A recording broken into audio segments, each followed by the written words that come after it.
Hey there, Blazer fans, and welcome to episode 41 of the Dragon's Den, a podcast for those that bleed green and gold. Today I have one of the recent UAB football legends, Mr. Ty Long. Ty played for the Blazers from 2011 to 2014 and has had many years in pro football in the CFL and NFL and is a current NFL free agent. Before I head into the episode, know this week in Blazer history segment at the end, but I'll definitely have one for my next episode with basketball season starting next week. Thanks for listening.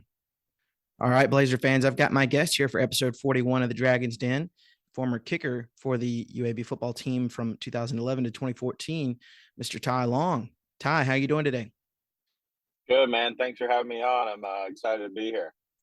Ty, I really appreciate everything you did for the UAB football program, and I'm really looking forward to getting to know a little bit more about you. But I'll kind of take it back a little bit for my listeners. You attended Roswell High School in Georgia, one of the top prep kickers in Georgia as a senior.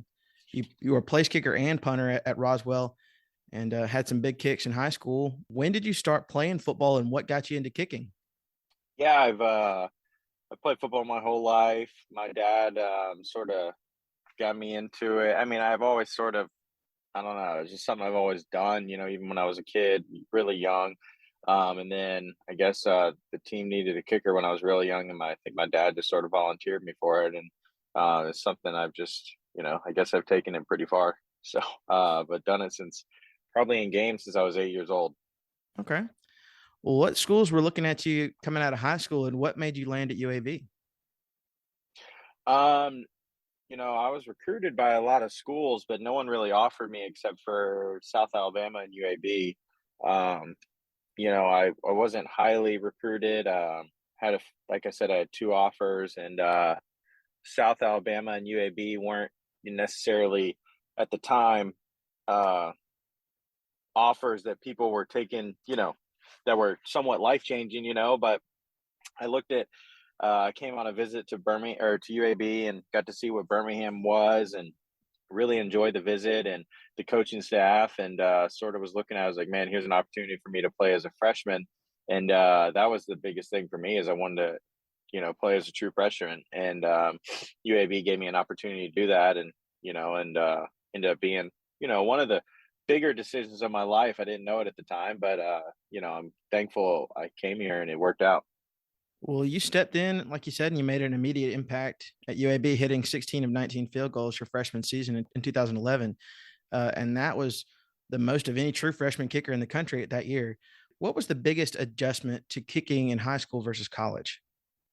You know, it was feels like such a long time ago now, but I don't really remember what was hard about it. I just remember it was just, the kicking kicking was the same. It was just adjusting to the environment of being a college athlete, adjusting to the new schedule of school and um, just the pressures that came with it. The job stayed the same, but it was just adjusting to the outside noise and to all the aspects it came with being a college athlete. I feel like that was always the toughest part. Well, you had two game winning field goals that season versus UCF and ranked Southern Miss. What do you remember about those kicks that season? I remember I was actually talking about that the other day. The UCF kick, I think we were like 0-5 when we had that field goal, and it felt like we won the dang Super Bowl when that happened. I remember the night out more than anything. It was such a fun night with a bunch of my teammates and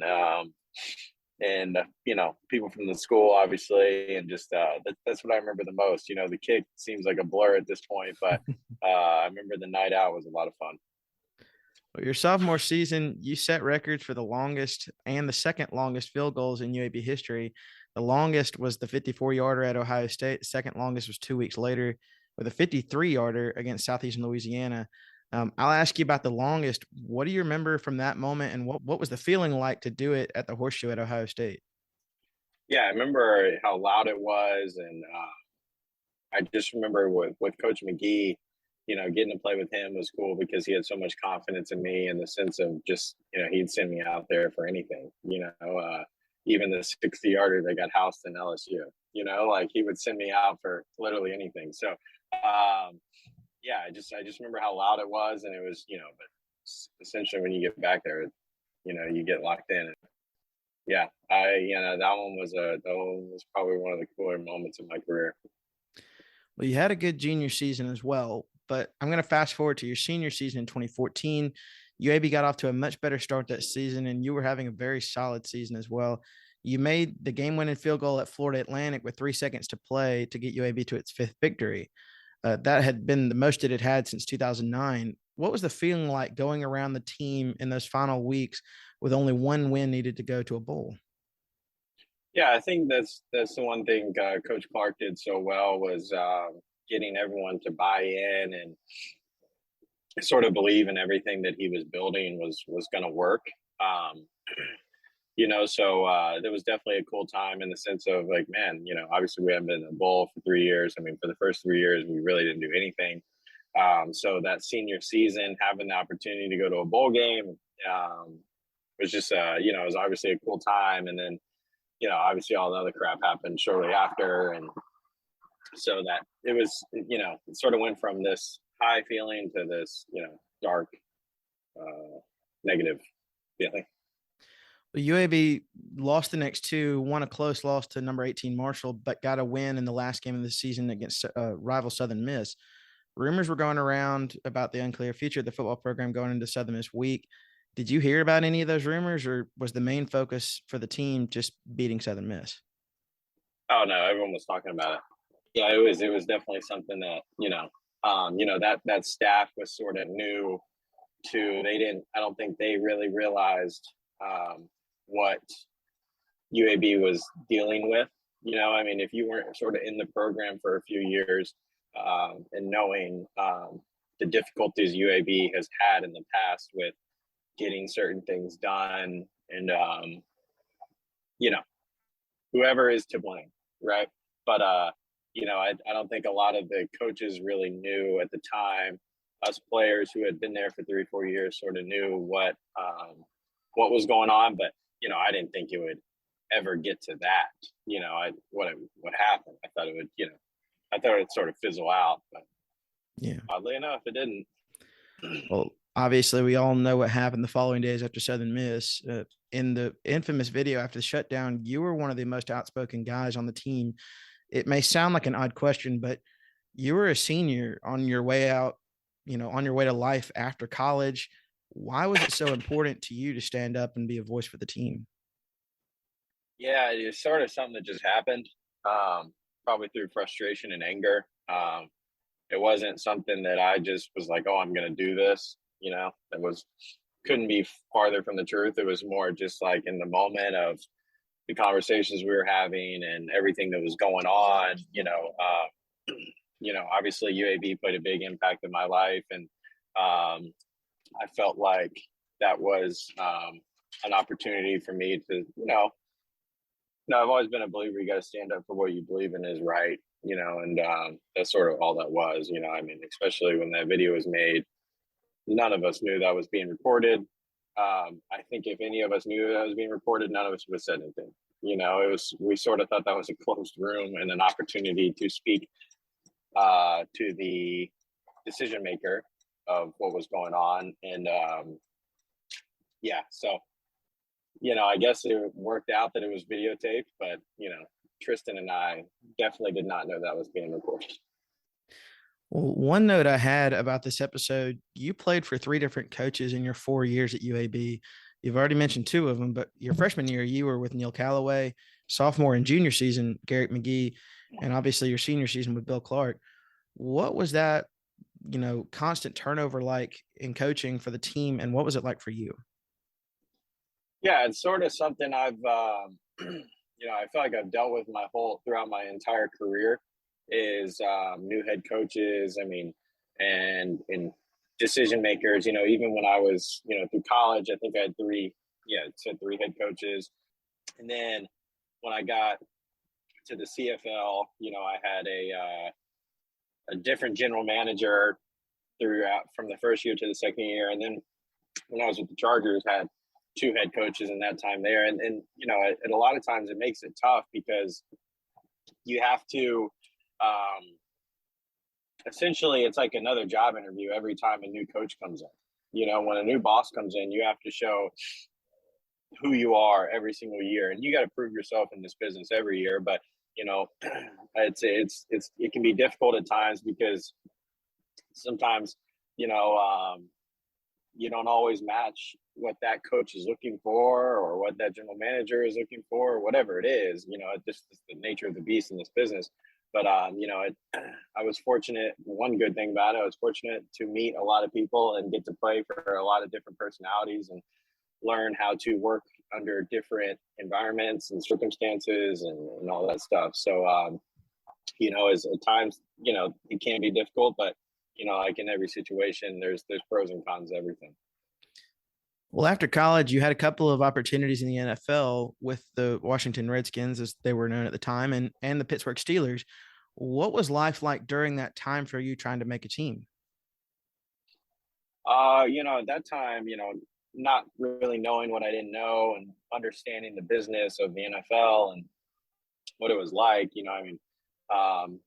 sometimes when you're young, you can, not get an opportunity just because you're young, and at that point in my career, I was just trying to make it and do whatever I could to, try to get an opportunity in the league and see what it could provide. And, that was just this, I was 23, 20, 22, 23, 24 at this time of my life. And I was just trying to freaking make it, and just try to grind through it. And, it feels like forever ago now, but it's, it was a crazy time in my life. And, I'm thankful for it because those hardships, you learn a lot. It's not hard, but it's just, when you're trying to accomplish a goal, it can be, and you're not able to do it sometimes, it's tough. So, but you learn through those moments. Well, after those 2 years, you went up north and you played in the Canadian Football League for 2 seasons with the BC Lions and did very well as a place kicker and punter. You were an all-star in the league both seasons, and you were named the team's most outstanding player and most outstanding special teams player. I'm going to kind of merge this question with one of my social media questions I got from Paul Ensign on Facebook. What was it like playing in Canada, and what was it like playing on a bigger, longer, and wider field? Yeah, the CFL is a really cool league. Loved playing up there. Environments were cool. I think adjusting to the size of the field was something different, because it is drastically bigger. I think it's 65 yards wide compared to 53 and a quarter in the NFL and American football. And then, but playing up there was a lot of fun. It was another time in my life where, I got to live in Vancouver, British Columbia for 2 years. And just, adjusting to that, while trying to learn how to be a professional. And it was a fun there's a lot of trials, but it was fun. I learned how to be a pro in this league. That's the thing about being a professional athlete is, fans don't really care what's going on in your life. They just expect you to show up on game day, and that, it's hard to understand that until you get into this business. And, playing in the CFL really showed me that and helped me get to the NFL, obviously, and learning those lessons has allowed me to, have a 7-year career, five playing, but doing it for 7 years now and going on 8. You learn a lot through that stuff. Well, after those 2 seasons, the BC Lions released you to pursue an opportunity in the NFL. You signed with the LA Chargers and played with them for 3 seasons, primarily as the punter, but also stepped in at kicker due to teammate injuries. What is the pressure like of being a kicker and or a punter in the NFL? It's a lot. It's very weighs on you a lot. When I was doing all 3, because it's, I'll never forget when they came up to me and it wasn't this, hey, I remember them telling me we can sign somebody, but there's no one better at doing all 3 than you. There's not a better kicker on the street. So this feeling of it was, hey, now they expect me to be, best on the planet at punting, best on the planet at field goals, best on the planet at kickoffs, all in the same time. Part of me took it as, hey, this is an opportunity for me to separate myself from other guys around the league, to show what I'm capable of doing, and I was able to do it until I hurt my foot, which was, I played through it for for games, and then but yeah, it was definitely a lot of pressure at the time. But this job is about managing pressure. What were some of your favorite memories from your time with the Chargers? Ah, you know, it's a great question because there was a lot of tough times in the sense of, I played 2 seasons. In the middle of it was COVID, right? Yeah. So there was a lot of stuff that you didn't get the full fan experience. You didn't get to do what you normally do. Like, normally when you go out on away games, you get to go out to dinner with your teammates and get to do all these things. But for 2 years, we really didn't get to do that. So there was a lot of moments that a lot of us got to miss out on. But I got to play in some cool games. Got to play a game in Mexico, and probably the biggest stadium I've ever seen in my life. And played I think it was a Monday night game against the Chiefs there, and I got to be a part of a lot of cool moments. And me myself, I've done some big things in the NFL, and still have a lot to do. Well, I know you are always staying ready for your next opportunity in football. What is your typical routine for staying ready? Yeah, so I'm training 5 to 6 days a week right now. Sort of staying ready for whatever comes, and whatever workouts come about.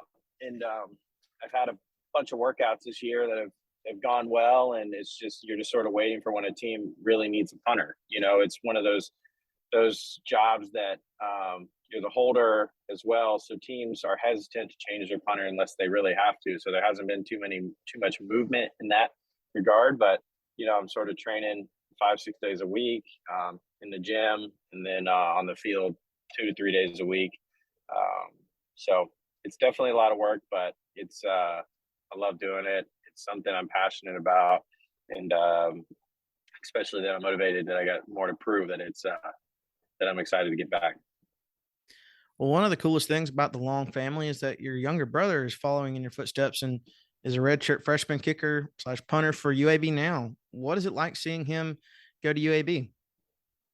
Yeah, it's cool. We get to see him a good bit. He comes over to the house sometimes, and I sort of told him when he got here is make your own path, man.